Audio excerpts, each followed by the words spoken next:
Welcome to VLearn, Virtual Learning Network. This is session number 32 of India, earliest time through the 8th century AD, and the chapter is Rise and Growth of Guptas. Topics to be covered are Introduction, Political Background, the Rise of the Guptas, Chandragupta I, Kumaragupta I, and Skanda Gupta, Disintegration of the Gupta Empire. Introduction. In this unit, after briefly discussing the political situation of the 4th century AD, we go on to analyze the historical situation which led to the rise of the Gupta dynasty. The attempt here will be to give you a political outline of the period. We take into account the controversies relating to the succession of Gupta kings and at the same time discuss some of their achievements which made possible the formation and consolidation of the empire. Kings like Samudragupta, Chandragupta, Kumaragupta and Skandagupta figure very prominently in the history of the empire. Political background. The beginning of the 4th century AD, no large state structure existed in India. These were the Kushana state of the north and the Satvahana state of the Deccan. But although the Kushanas and Saka chiefs continued to rule even in early 40th century AD, their power had become considerably weak and the Satvahana state had disappeared before the middle of the 3rd century AD. So in the beginning of the 4th century AD, no large state structure existed in India. These were just the Kushana state of the north and the Satvahana state of the Deccan. But although the Kushanas and Saka chiefs they continued to rule, but their power had become considerably weak because they were ruling for a long period of time.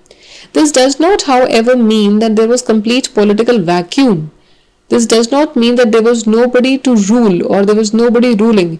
There was no major political power, but there were minor powers and new families of rulers were emerging. So there was no major political power, no major person or power which were ruling, but there were minor powers, small powers and new families of rulers, they were slowly emerging. Northwestern and Northern India.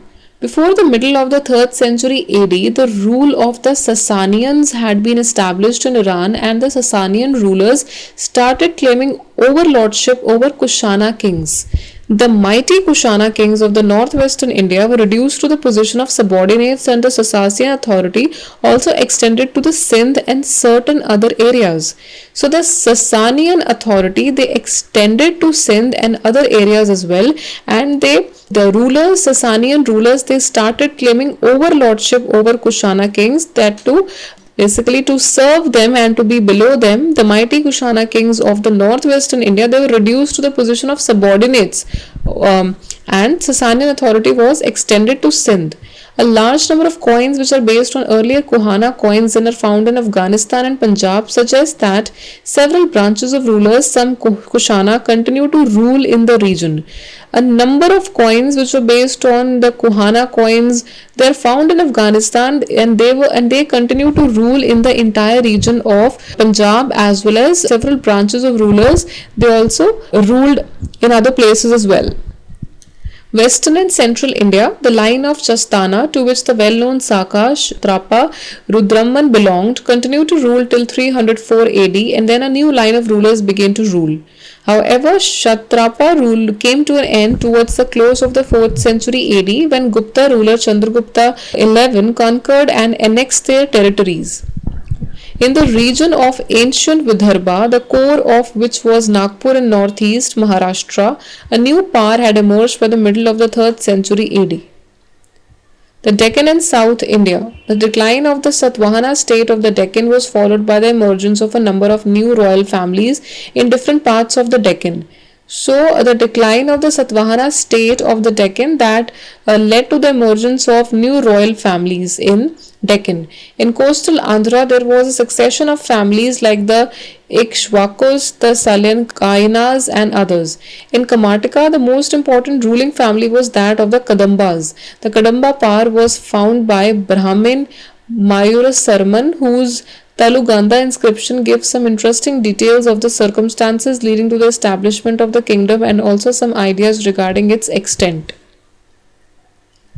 The rise of the Guptas. The ancestry and early history of the Gupta family are little known and have naturally given rise to various speculations. Some would place it in North Bengal, some in Magadh in Bihar, and some in UP.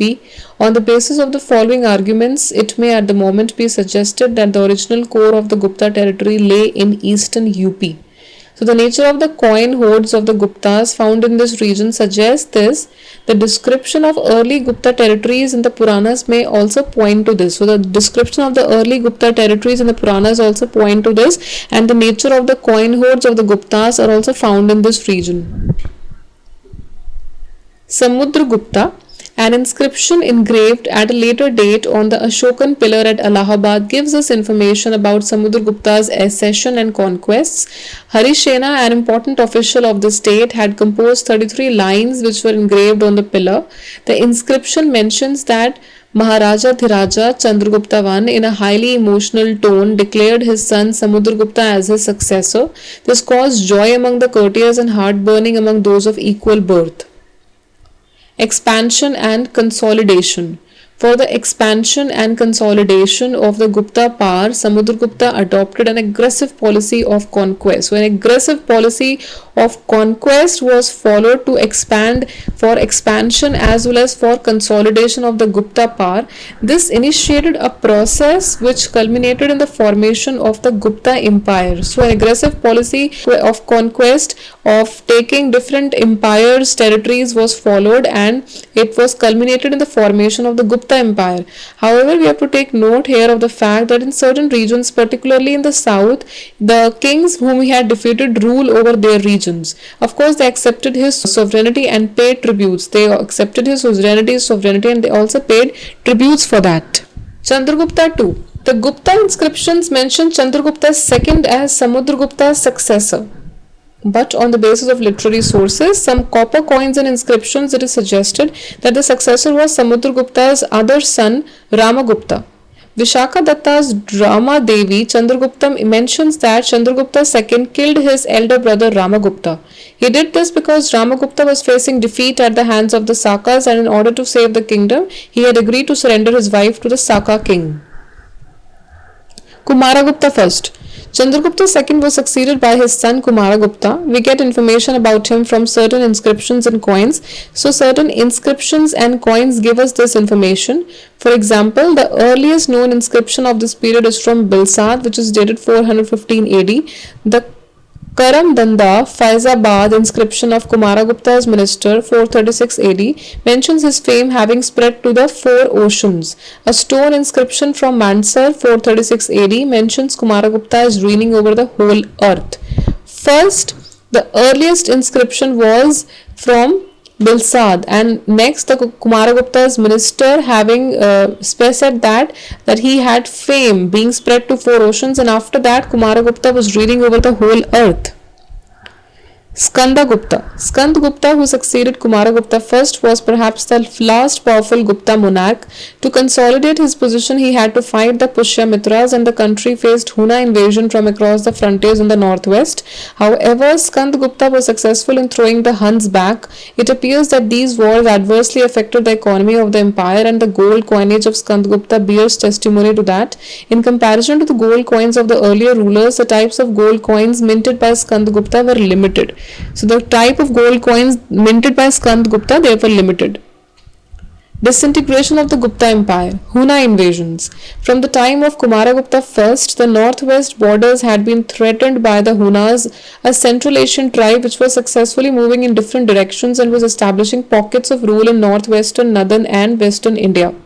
But their attacks were repulsed during that period. However, towards the end of the 5th century AD, the Huna chief Tormana was able to establish his authority over large parts of western India and in central India as well. So Huna invasions were taking place which were moving in different directions, and it was establishing pockets of rule in northwestern, northern and western India also.